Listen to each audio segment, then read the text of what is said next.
Is this the case also where you find yourselves at a lot of road crashes?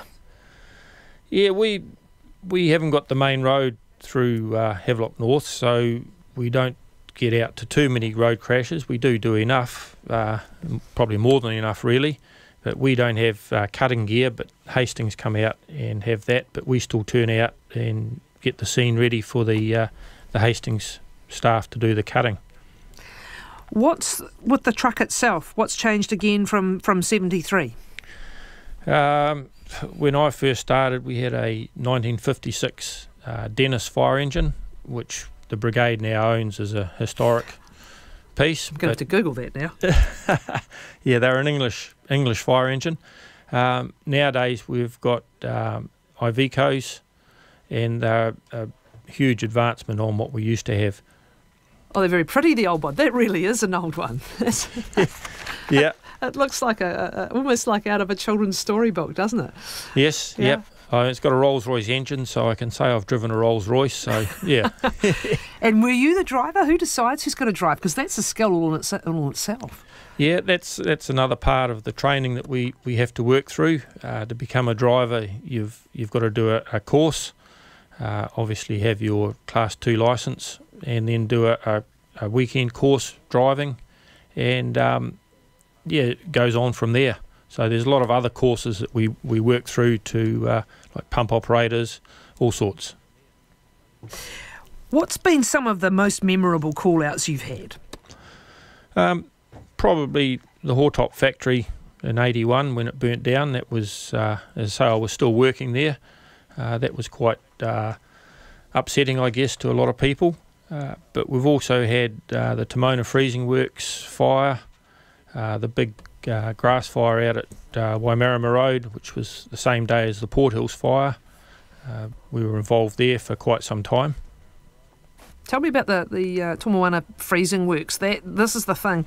Firefighting can be so complex depending on the size of the building, the structure of the building, what's in the building. This is when you're really getting into a particular kind of fire behaviour. And what was involved in that one? I was probably still fairly new in the brigade then, so I was just doing what I was instructed to do.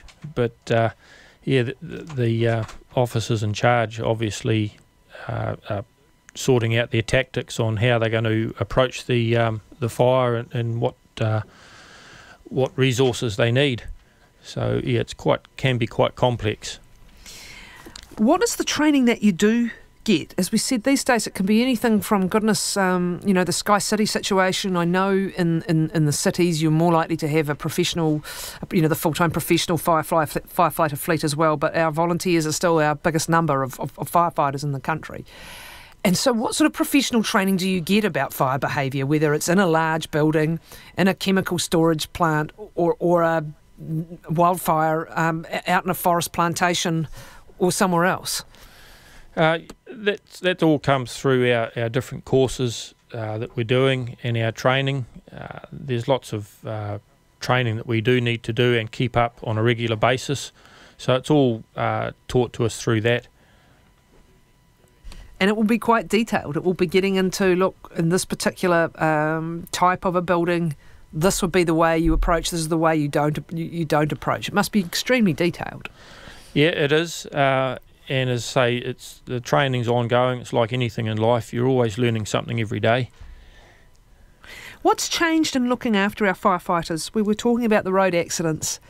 They take a toll on first responders. And what sort of, and even the sort of lifestyle where you're having your sleep interrupted because a call comes in the middle of the night. What's the way that people get looked after, and is that something that has improved? It certainly has over the years. I think when I first joined, it was, just harden up and take a concrete pill, whereas now there's a lot more support. If we need to talk to somebody, the channels are there for us to follow that up and work through. So it's certainly a lot better now. The other question, I suppose, is said that we depend on volunteers, and particularly in provincial and rural areas. Are employers as flexible now as they used to be? Is that part of the challenge in having enough volunteers? Or do most of them realise, as we said earlier, it's in their own interest to have a trained and capable brigade? I think it's probably a lot harder nowadays. A lot of the businesses are smaller. When I started, there was probably about 14 or 15 of us working in the joinery factory. So if one of you went off for a few hours, it wasn't quite so bad. Where, nowadays business are a lot smaller. Somebody goes, it's a lot harder for them to keep that business operating. But it's like a lot of the brigades around the country, the volunteer brigades, they are short of people that can turn out during the day.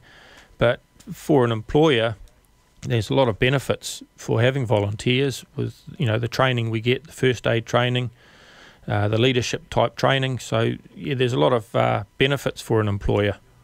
What is it that you, the volunteers, get out? I mean, 46 years is a long stint of service in anything. What is it that you've got out of it that's kept you going? It's like a second family.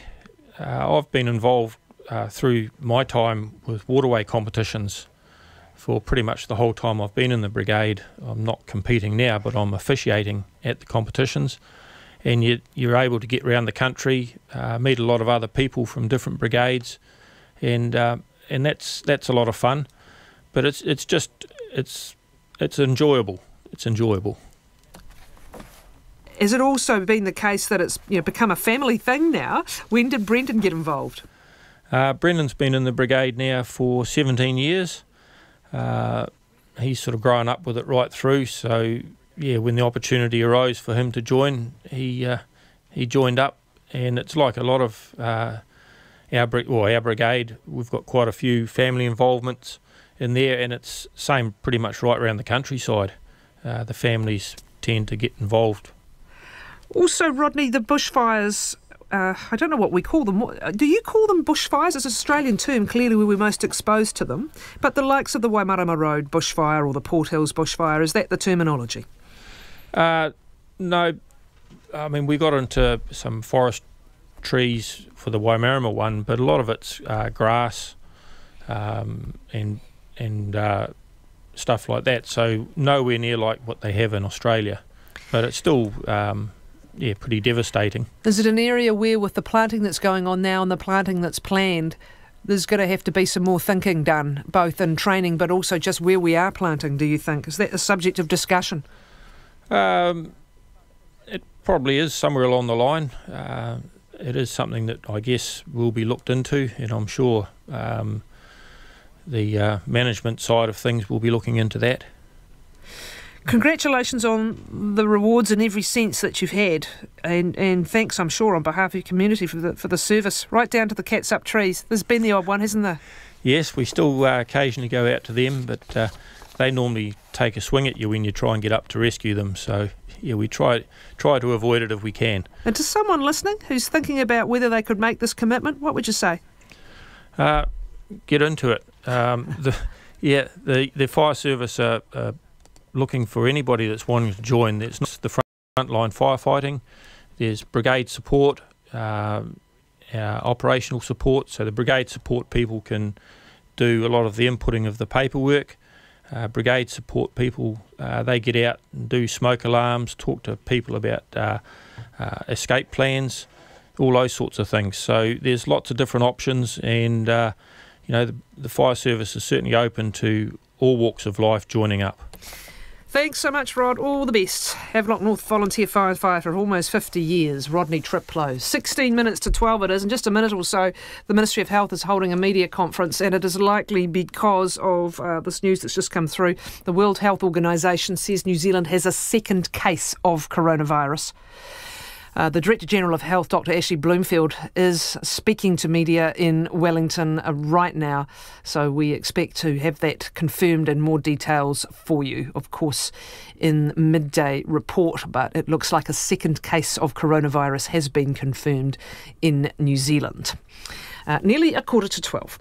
Take my body home, let me out the night, like I wasn't awful, and I like to cross.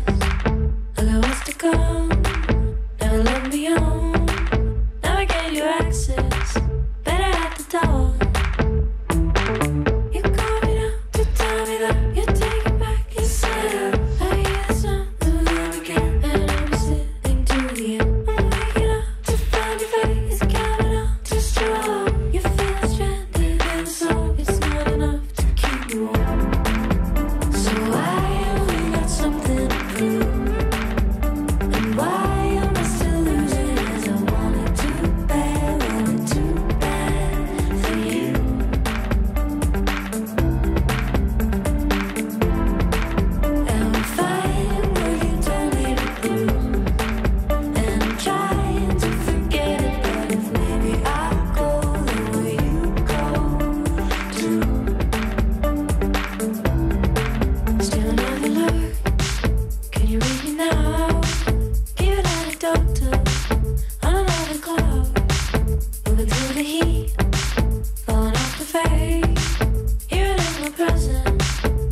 Kia ora koutou katoa.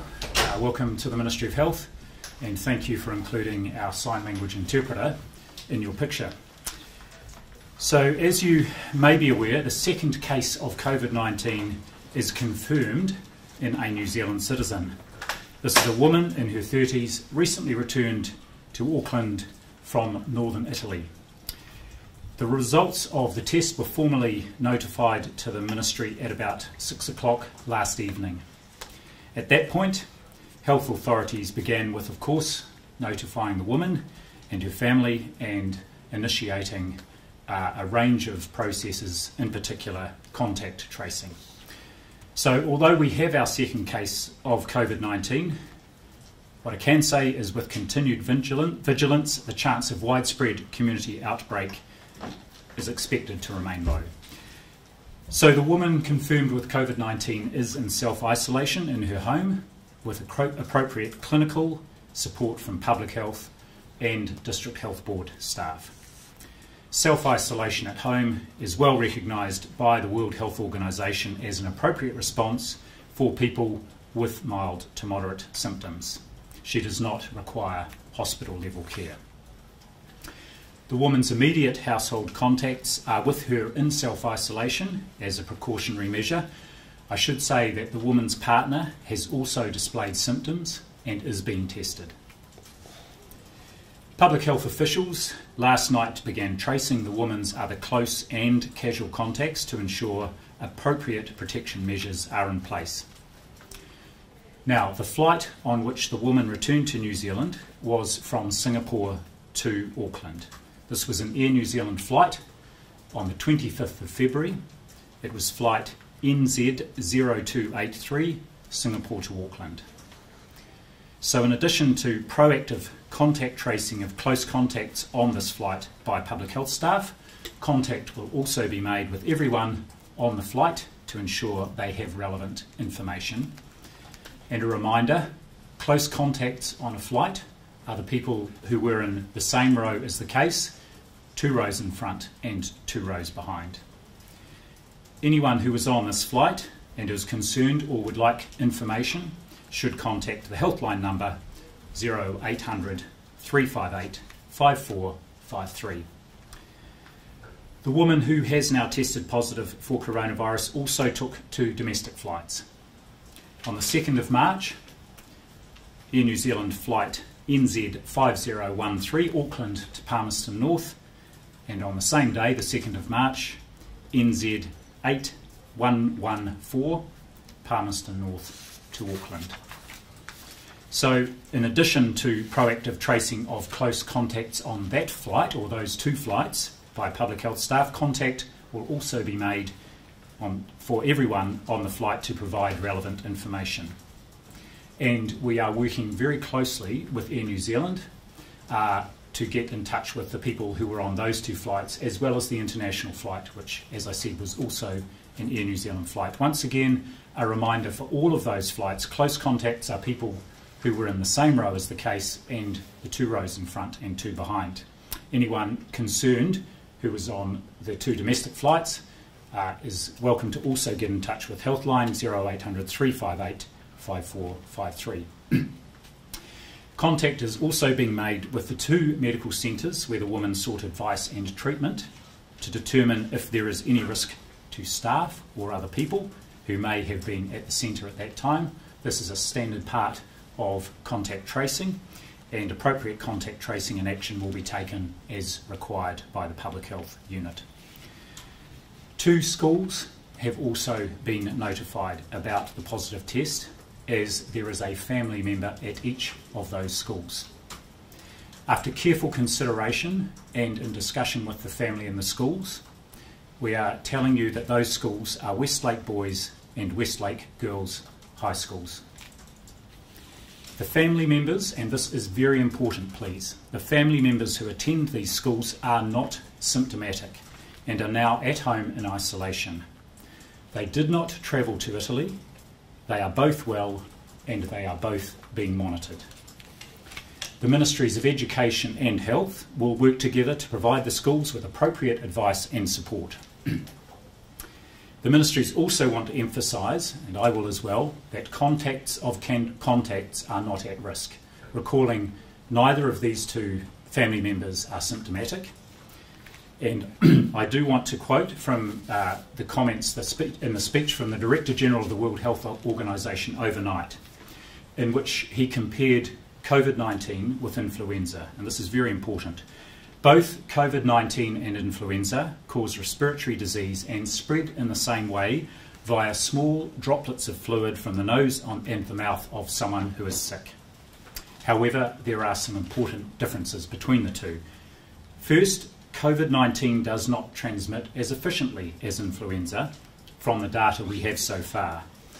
With influenza, people who are infected but not yet sick are major drivers of transmission, which does not appear to be the case for COVID-19, and that's very pertinent to this particular situation. Evidence from China is that only 1% of reported cases do not have symptoms, and most of those cases develop symptoms within 2 days. Just to reiterate, contacts of contacts are not at risk. In closing, I want to say that this is a Kiwi family that has been affected by a virus that is part of a worldwide outbreak. What they need is support and understanding, and our task is to ensure they have all the support and healthcare they need. And just a reminder to anybody who has travelled to China, Iran, Northern Italy and South Korea in the last 14 days, they should be in self-isolation and registered with Healthline. Thank you very much, and I'm open to questions. Dr. Bloomfield, how worried are you that this woman travelled so far and wide in New Zealand carrying this? I am interested in identifying all the close and casual contacts and ensuring that we put in place the public health measures. What I should say is that the immediate circle of family and close friends who are now have been followed up with public health and are now in self-isolation is small. The woman has not been feeling well. Yes, she travelled to Palmerston North and back, and that is the focus of our efforts at contact tracing on those flights. However, this is exactly the sort of contact tracing we would expect to do and are geared up to do, and is well underway now. What can you tell us about her day-to-day movements, like supermarkets, dairies? Are you tracing that back? What can you tell us about that? I don't have detail. What I can say is that she has been feeling unwell and has been largely at home because she has been feeling unwell. So just to clarify, is the Ministry of Health not aware where else this woman has been other than those domestic flights and those 2 visits, I believe it was, to medical centres? You don't know if she went shopping or visited anywhere else? The Public Health Unit was in contact from early on last evening and has been in contact a number of times since, and they have a detailed understanding of the movements of the case, and they will be assessing the risk of and ensuring that any potential for close or casual contacts is appropriately traced. I don't have that detail, but the people who are doing that work, Auckland Regional Public Health Service, do have that detail. Was this woman unwell prior to coming to New Zealand, or showed any symptoms at all on that flight from Italy, which ended up in New Zealand? She developed symptoms once she had arrived in New Zealand. Okay, so she had no apparent symptoms when she arrived at Auckland Airport? Correct. Had her partner travelled to Italy as well? Yes, her partner had been with her in Italy as well. You said you're interested in her movements, but are you worried, though, as the Director General of Health, about her movements? Are you worried about those movements? I'm not worried. What I am concerned is that we get on and do the appropriate contact tracing and put in place the appropriate public health measures. In terms of the schools, anyone else being isolated or being monitored between teachers, friends, other pupils at all of those 2 schools? No, just to reiterate, the children who attend each of those schools are not symptomatic, and they are now in self-isolation at home. Given the first person-to-person contraction in Australia, are you saying that that's not possible with these kids to get it from their mother, or? Yes, it is possible, and in fact, interestingly, some of you may have seen the report that WHO did on the joint mission, the 9-day joint mission that WHO did to China between the 16th and 24th of February, and there's a couple of interesting bits of, well, there's a lot of interesting information in it. I commend it to you. One of the important points in that is In China, human-to-human transmission of COVID-19 virus is largely occurring in families. Hence, of course, our isolation of the families. However, another very relevant point here is that data on individuals 18 years and under suggests there is a relatively low attack rate in this age group, 2.4% of all reported cases. Now, I realise it's quite a few numbers to get, but also even in those families where there is transmission, it's less than 10% of family members who then become symptomatic or get the virus, and that was found through this exhaustive look at the data from China, which, as we know, has had the outbreak the longest and has the largest number of cases. And have you been tracking the partner's movements as well? Because you said he's not feeling well either. Yes, that's right. That will be absolutely part of the contact tracing, and what I can say is there's a very, very strong overlap of the contacts for both the person and their partner. Just in terms of tracing, how detailed are you going to the tracing? Is it day to day, where they went? Correct. On Monday they went to the supermarket, then they went to the park, sort of thing. How detailed is it? Very detailed. So the Auckland Regional Public Health Service gets a day-by-day, movement-by-movement description, and then does an assessment of, in particular, where there is any potential for close contact. And I've talked about the settings that we are actively following up in the first instance, or the public health unit is. The flights, of course, as well as the medical centres that were visited. Do you know if anyone's been in like a big conference sort of thing, like for example Palmerston North, was it for a conference sort of thing, or any areas where they've been? No, it wasn't, and as I say, the person's been feeling unwell, and so they haven't been doing much outdoor activity outside the house. What was the testing regime? How many tests did it take to get to this positive result? So the positive result was on a swab that was taken by a general practitioner on Monday, and we got the result late yesterday, Tuesday. The first test? That's correct. Was any consideration given to closing the schools? Or? No, that's not necessary, and as I say, just to reiterate, the students, one in each school, are not symptomatic, and as I've outlined, there's very clear data from China that people who don't have symptoms are not ones who spread, that spread the virus. The virus is spread through droplet spread by coughing and sneezing. What part of the plane was this woman sitting on that international flight? Yep. I don't have the details about the row numbers, but Air New Zealand, who is working closely with Healthline, does, and so if anyone calls Healthline, they will be able to be told whether or not they are potentially a close contact or a casual contact. And when does the husband get his results back? We're expecting those results later today, and we know there's a high level of interest, so we will of course report that result, whether it's positive or negative. Do you have a general idea of how many people may have come into close contact with the woman? Do I have a general idea? It's a relatively small number of family and friend close contacts, and on the planes, I don't know what the aircraft is that comes back from Singapore to Auckland, but if it's a Boeing 777, it's something around between 30 and 40 people if all the seats are occupied. Given it's like the 25th of February since she's returned from Italy and she's travelled to Palmerston North since then, I mean, it could be hundreds of people. You don't have any sort of idea of how many that might be? So just to reiterate, close contact is within a metre for more than 15 minutes. So, and as I pointed out, the data from China are really quite helpful here because they show that most transmission is occurring in families. In other words, people who are in close contact with each other for periods of time, quite long periods of time. There's a feeling in the community that we're overblowing this outbreak, are we?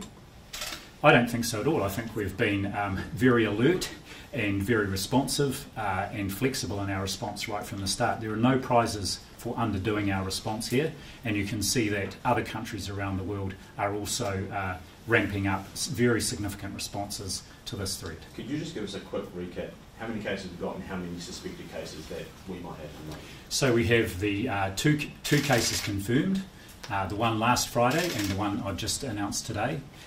There is testing underway at all times on a number of samples, so there have been over 160 samples tested. I don't know exactly how many are underway just at the moment. Testing is ongoing. The other thing I'd like to point out is that we convened urgently our technical advisory group this morning by teleconference just to give us further advice on the case definition. So we're looking through the advice we've had from them, and we'll be able to inform ministers this afternoon when we meet with them. If we've had human-to-human transmission here, how long would it take to get to its peak, to be at its worst stage? Look, I couldn't comment, but we can look at different countries and see both what happened in countries like China as well as other countries with big outbreaks. But most pertinent, of course, is to look at countries like Australia, where they have had sporadic cases, and the fact that routine and good public health measures have contained any further onward spread. And that's exactly what we're doing in this case. Can you tell us what measures the airports are taking at Palmerston North and Auckland?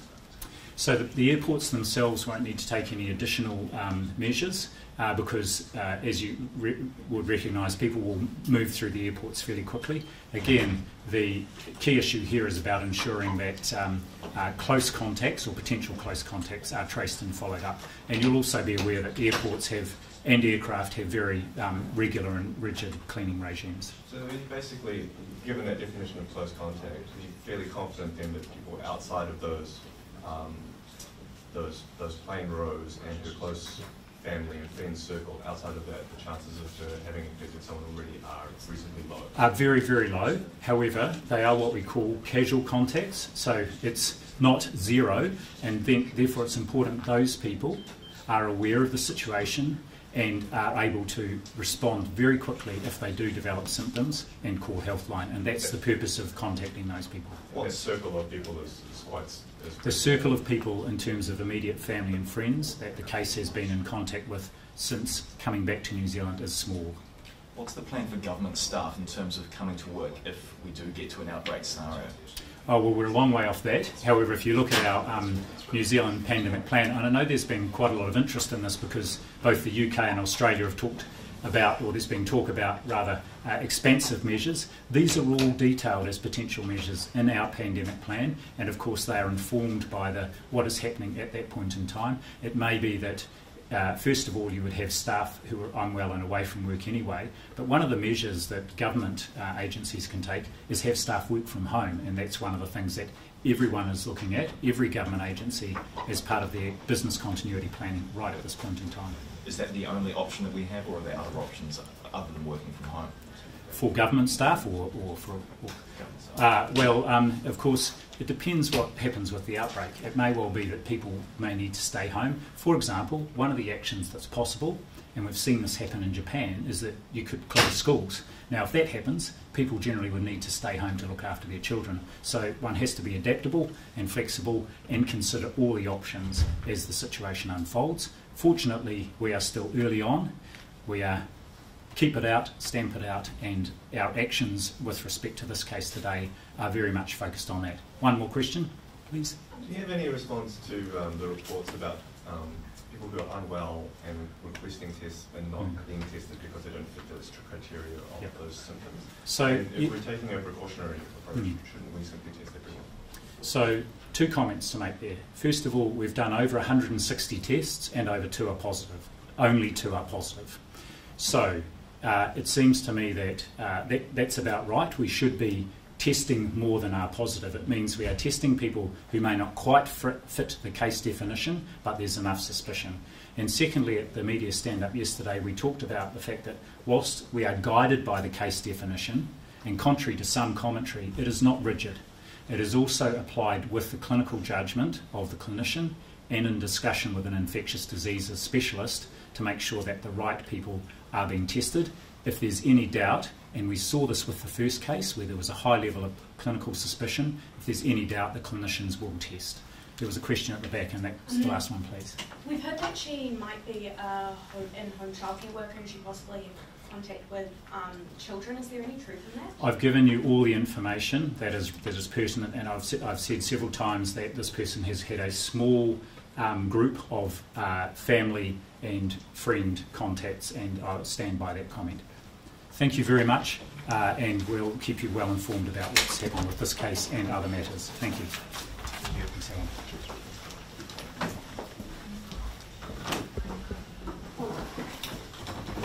Business with dangerous and illegal stunts. If that was a business behaving with its own employees in that manner, they would be prosecuted, and NGOs should be no different. If they are putting their people who work for them or with them at risk, they should be held accountable.